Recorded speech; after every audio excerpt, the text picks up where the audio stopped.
surprising nature of living with the land. Our journey begins as dramatic and sudden changes are sweeping over the land. Approaching storm may seem violent and destructive to us, but to nature, it's a new beginning in the cycle of life.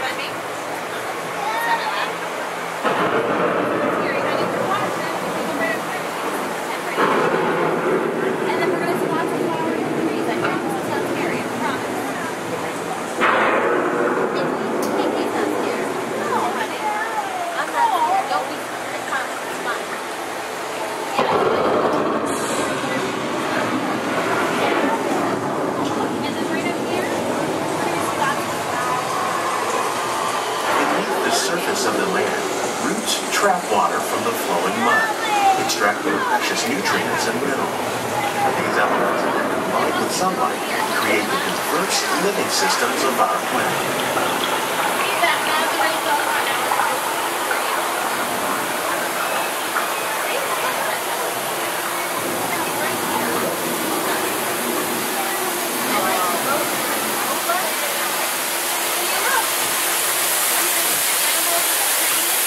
One of those living systems is the rainforest, home to the most amazing concentration of life on our planet. These dense and beautiful forests cover only a tiny portion of the Earth's surface, but they contain more than half of its plant and animal species. Rainforests are also extremely rich in productive living systems, providing us with oxygen, food, medicine, and other elements essential to our lives.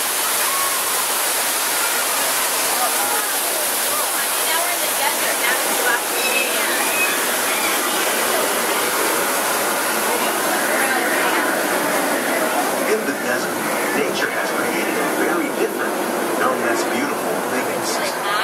And while this arid landscape may seem lifeless, it is very much alive.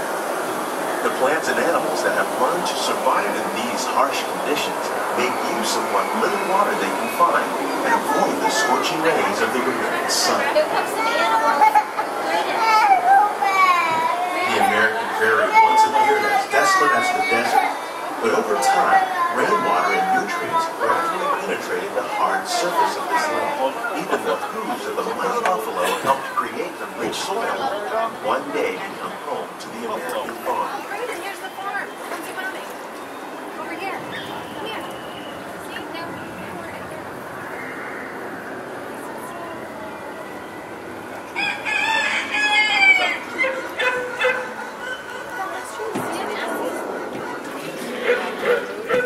Oh, there's no barn here. Sounds like Clyde, right?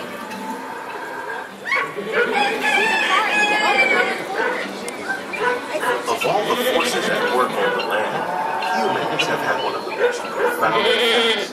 The need to produce food for the known world led to the enormous use and sometimes overuse of the land. In our search for more efficient ways to grow food, we often fail to realize the impact of our methods.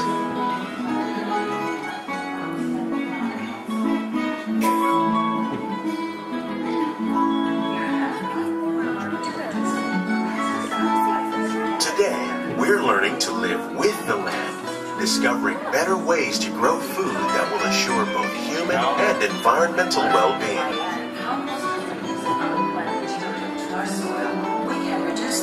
Fertilizers. In farmlands across America, we're learning that by plowing under vegetation containing natural fertilizers, we can enrich the soil without the use of chemicals. In Saudi Arabia and Mexico, we're learning to produce food on desert seacoasts by developing and planting crops that thrive on saltwater. Here at Epcot, we're learning to reduce the need for pesticides by using natural predators like ladybugs and wasps to control pests. In Japan, we're learning to find better compost. How will we meet tomorrow's growing needs for food production, yet still respect the needs of the land? Some of the answers are being discovered just ahead. To help us maintain these carefully controlled ecosystems, and for your safety, please remain seated in your boat at all times.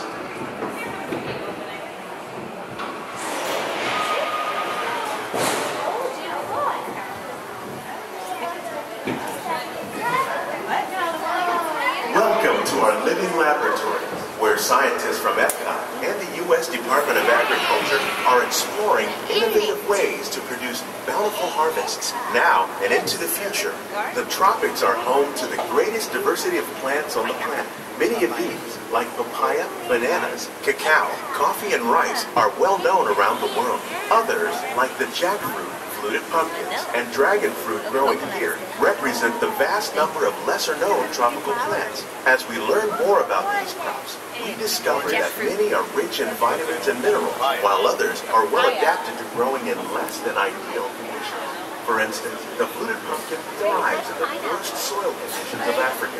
With its edible seeds and leaves, the pumpkin could become an important staple for areas where other crops don't grow easily.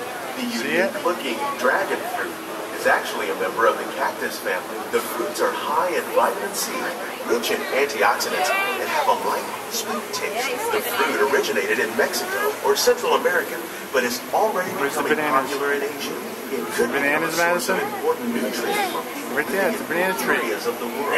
These and many other lesser-known crops may one day be as popular as the bananas growing on both sides of the boat. More than 28 million tons of bananas are eaten annually, making it the most popular fruit in the world. Is this where there's animals? Fish, yeah. When we mention farming, you probably don't think of fish, but fish farming, or aquaculture, is an innovative way to increase harvests, protect wild fish population, and produce a healthy crop. Like these sturgeon that grow to over 300 pounds. Now that's a lot of cattle. Tilapia, bass, and catfish are three popular crops raised by fish farmers around the world. Most are grown in open ponds, but innovative recirculation systems like ours conserve water and improve production. More than 200 U.S. species of animals and plants have been successfully farmed. Even these American alligators can be successfully raised in controlled environments. Nearly half of all fish consumed worldwide is now raised on farms, making aquaculture an important part of our efforts to produce a bountiful harvest and protect natural resources. Here at the Mirrorless, we grow about 5,000 pounds of fish each year, many of which are featured in restaurants around Walt Disney World. We need our hat up here and get really bright again. This greenhouse is full of some of the best ideas for improving plant yields. Disease and pests are two of the biggest problems facing farmers around the world. Look at the hot peppers, Madison. Look at them. Try one. Like sunflowers and winter melons that are more Look at the resistant cute watermelon. See the winter melon? Scientists have even been able to breed plants that can flourish in marginal areas where water and nutrients are in short supply. The result of these efforts is higher yields with less impact on the environment.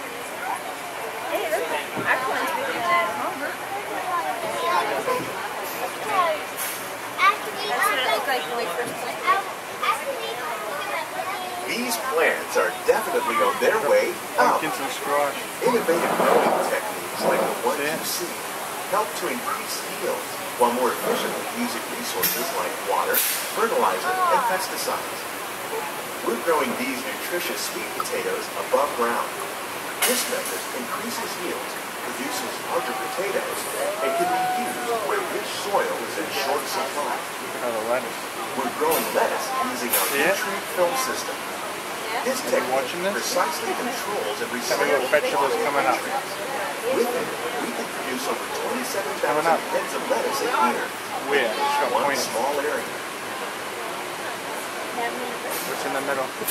Here's something you don't see every day. Tomatoes growing on trees. These plants were originally developed by Chinese scientists.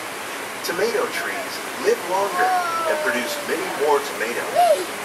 One of ours lived 16 months and produced over 32,000 fruits. Much of the produce you see growing in our greenhouse look at the big cucumbers, man. In the restaurants here at the land.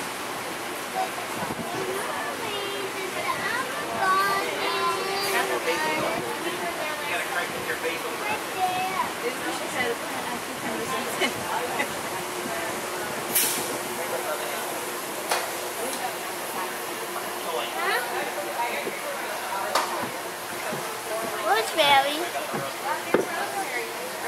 The future of agriculture includes some high-flying ideas like the ones you see here. The aquaponics system on your left integrates hydroponics with aquaculture. What's that, asparagus? The fish provide a source of natural fertilizer for the plants, and the plants help keep the water clean for the fish. It's another great way to produce more while using less resources. In our lab, Epcot scientists are working with the U.S. Department of Agriculture on a number of innovative projects. The goal of these efforts is to produce higher yielding and better quality plants.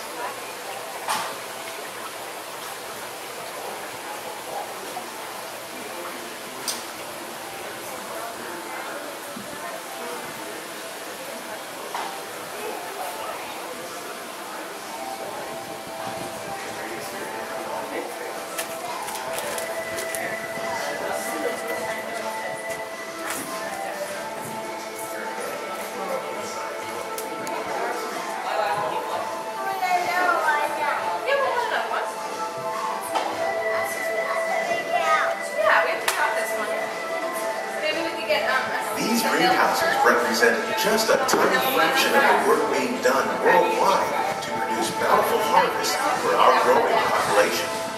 Around the globe, scientists, farmers, and even backyard gardeners are doing their part to improve the quality and kinds of foods that we all rely on. By working together, we can continue to find innovative ways to increase food production and protect our precious natural environment. Only then will we truly live it.